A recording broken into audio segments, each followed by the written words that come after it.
Hey guys, this is Brandon at the farm. So today I'm out here looking at my apple press. A few of you guys wanted to know how I built it, and so I thought I'd just give you guys a few shots of what it looks like. This right here is 4x4x8 pressure treated wood. I have one over on this side and I have another one on this side. This is about six foot tall. Is how tall it stands.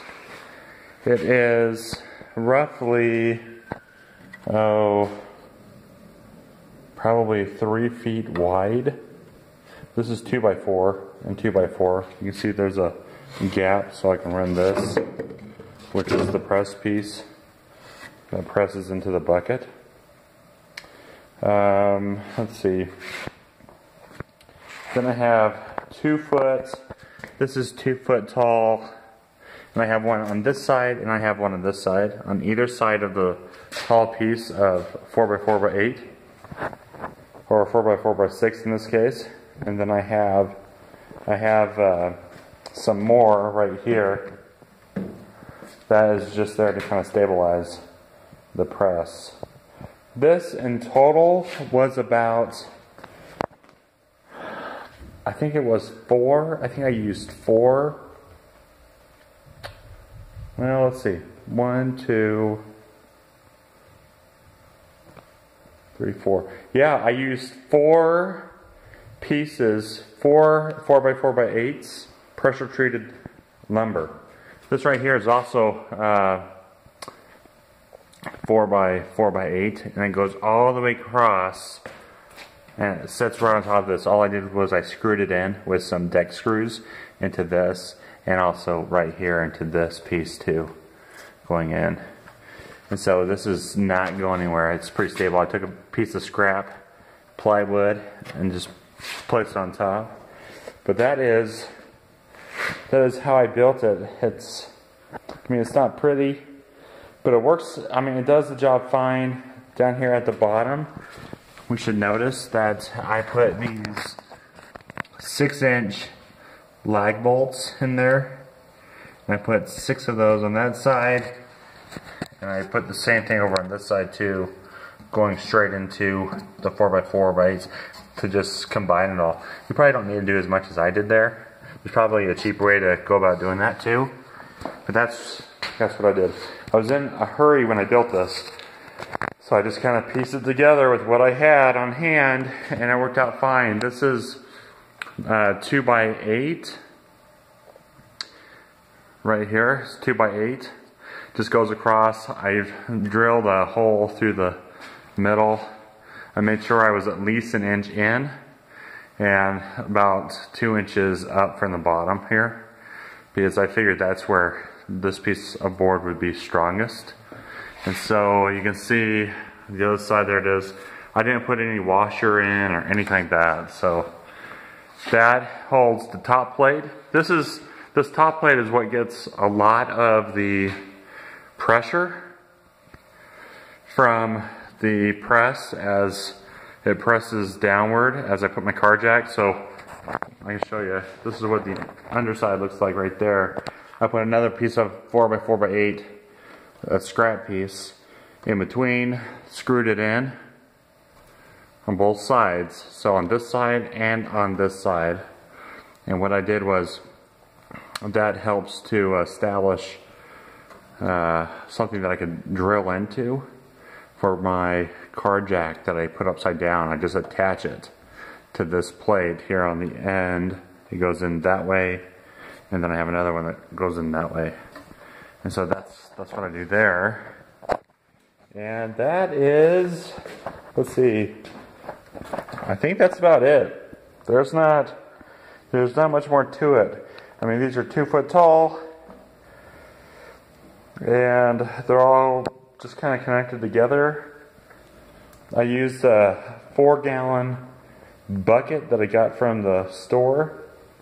I got it for free from the bakery, the local bakery. It was filled with icing. I cleaned that out real good. And what I did is I drilled holes all inside. You can see this one's so dirty. I haven't cleaned this yet, but from the time I just pressed. But I drilled all these little holes in. I put cheesecloth in this, and that is what holds all the mush together. As we apply the press into the bucket, it really works well. I'm just going to cut that out, and so you can kind of see how the attachment works there. And of course I would have my car jack right there, and then as I twist it, it just presses the juice out. But I haven't had any problems. It's been able to take the stress pretty well. I think primarily because of those bolts that are helping to hold that in. It's doing great.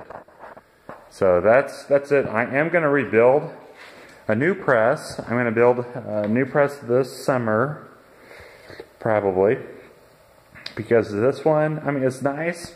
A cool feature that I can do with this press is I can actually tilt it on its side. You see that? And the press actually, the force of the press holds it all in place. And so I can drain the juice like that too. It makes it a little easier to drain the juice. But hopefully that answers your questions on how I built my press. You can see my garage is just filthy. I need to clean it out. I'm going to be doing a lot of things over here this winter. And I'm going to put over in this corner over here is where, so I'm going to inherit my grandpa's kiln, and I'm going to be starting to do pottery, which will be a cool skill to add. And I'm also, so I've been watching Wrangler Star and Paul Sellers, and I'm going to build that poor man's workbench, and I'm going to do it with hand tools, or at least try to, as I try to teach myself how to do it. And that is going to go over here. And those workbenches that you see back there and all that wood, I got to find some way to clean it up, put it on the wall. I don't know what to do. There's just tons of junk that I need to go through and make it a little bit nicer. Anyways, this video isn't about that. It's about this juice press. So this year we pressed about 18 gallons of apple juice. We just went and picked apples, and our cousin came over and we helped him press some apple juice, and so we've been pressing juice for people with this press, and it works out pretty well. But like I said, I'm going to do a rebuild. I'm going to build a different press. It'll be a better press. It'll be more traditional. And a cool thing is I'm going to build a grinder machine. You can see I started to try to build one right here. You can kind of see the design. It was just, I just put it together real quick because I was trying to find a way to like crush the apples better. And you can see this thing turns, right? As I turn the PVC pipe. I was just testing out my idea. And I can get it going pretty quick if I can use both hands. But I actually tried it. I threw an apple in there, and it shredded, but not very well. So I am going to try it again, and this time I'm going to do a little bit better job. But I got until summer. So that's a project I'm going to do this summer, is I'm going to build a way to grind the apples a little bit better, and a little faster, and a little bit more efficient. But you can see those screws, those are deck screws. I just used what I had, and it worked out fine. But I did not end up using this because it just wasn't right. It just wasn't right. So I need to redo it, and I need to do it better. But this was the first attempt. This took me about 30 minutes to build. I just kind of thought about it. And I mean, with enough screws, you can pretty much do anything you want. That and duct tape. But yeah, this is it. And I can turn it. And so the concept is good. I just need to adjust what I am going to be doing. Boy, that just got fuzzy. Let's see. There it goes. Back into focus a little bit. Okay, well, This is the Bring Back the Farm channel, where I talk about everything trying to bring back the farm. And I'm trying to do it on my little 1/3 of an acre. And we'll just see how it goes, one thing at a time.